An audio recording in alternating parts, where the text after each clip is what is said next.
Assalamualaikum warahmatullahi wabarakatuh, sobat-sobat semuanya, apa kabarnya hari ini? Mudah-mudahan orderannya makin banyak.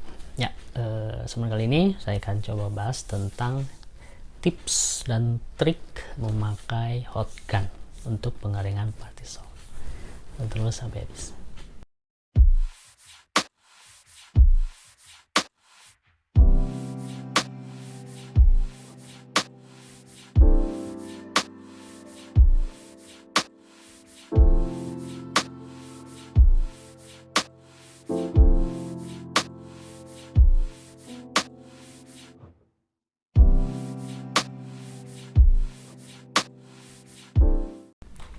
Ya, ini hot gun yang saya pakai, merek Crisbow, asalnya merek apa sih?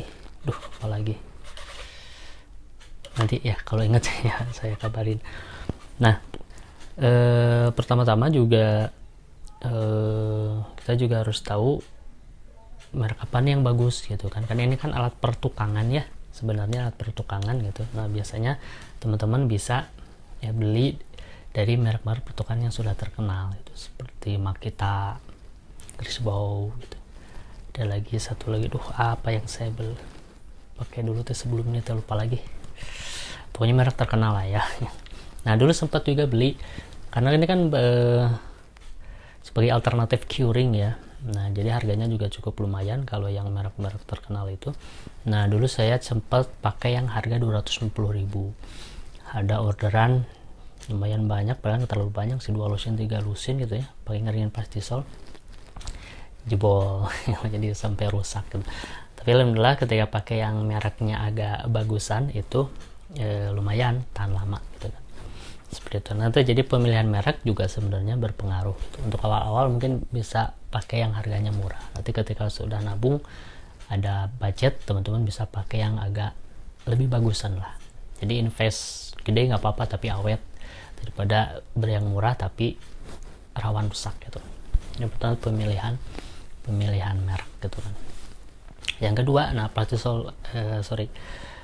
hot gun ini biasanya dipakai untuk pengeringan partisol gitu. Kalau GL bagaimana? Kalau GL sebenarnya tidak recommended pakai ini gitu. Jadi nanti panasnya akan over gitu. Itu nanti akan menyebabkan si sablonan itu, apalagi untuk sablon blok-blokan ya, akan timbul gelembung-gelembung atau mungkin bahkan bolong-bolong gitu karena terlalu panas gitu kan. Jadi cukup pakai hair dryer sebenarnya, hair dryer atau diangin-anginkan untuk water base. Tapi kalau partisol wajib pakai ini gitu. Nah, selanjutnya untuk handling, nah pemegangan lah ya. Nah, ini kan ada ininya nih, jadi kayak pistol sebenarnya, karena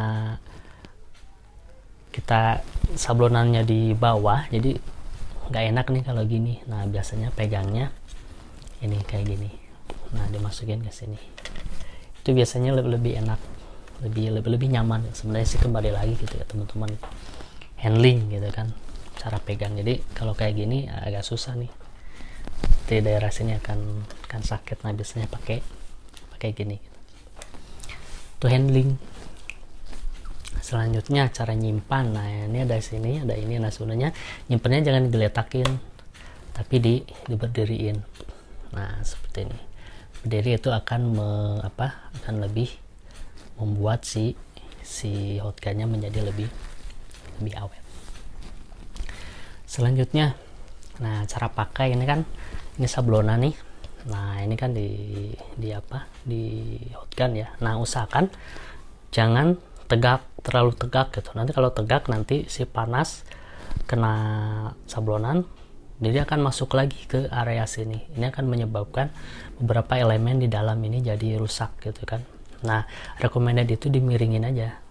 Nah, miring dan maju gitu. Nah, itu biasanya akan lebih mempercepat proses pengeringan gitu, karena ketika berdiri itu fokusnya cuma satu titik, tapi ketika dimiringkan itu fokus panasnya akan menyebar gitu. Jadi lebih cepat sebenarnya gitu kan.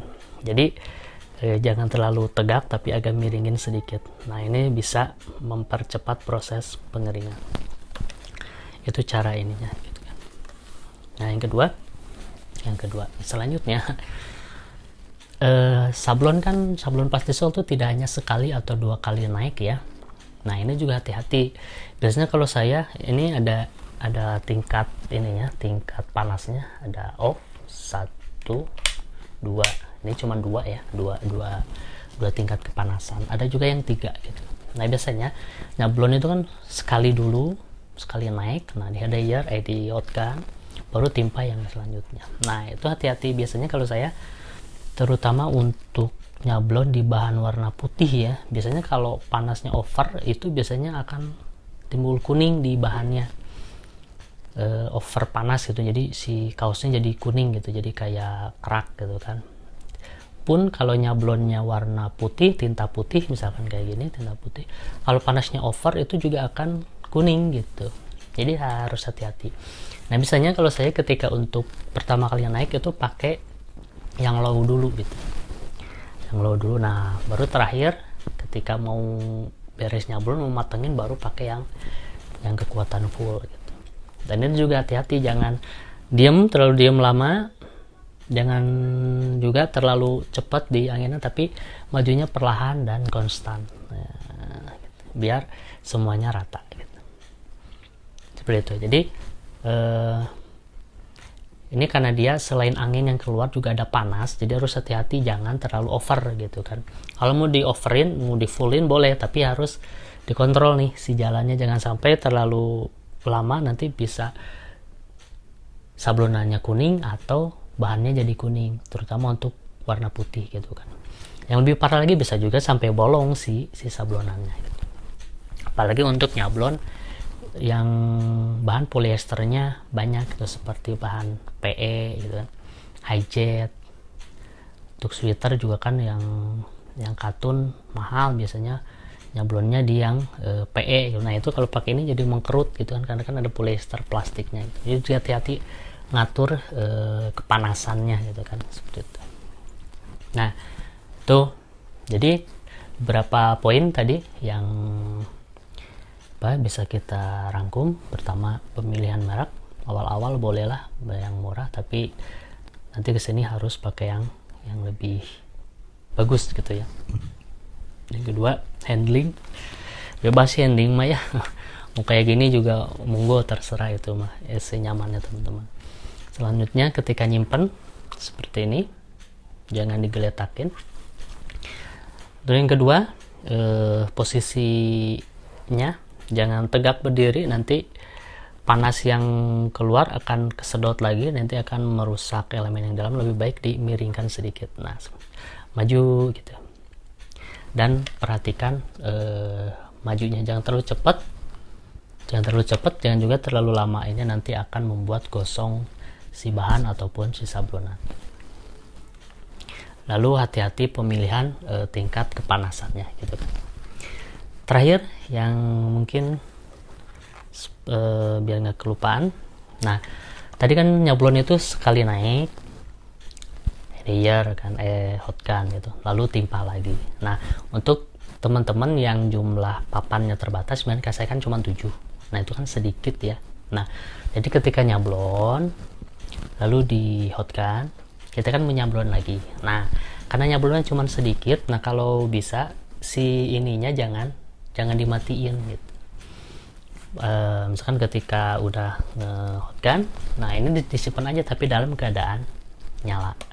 Jadi teman-teman nyablon lagi baru pakai lagi gitu. Kalau misalkan tadi pakai pemanasnya yang full, nah ketika disimpan teman-teman boleh turunkan gitu ke yang low gitu kan.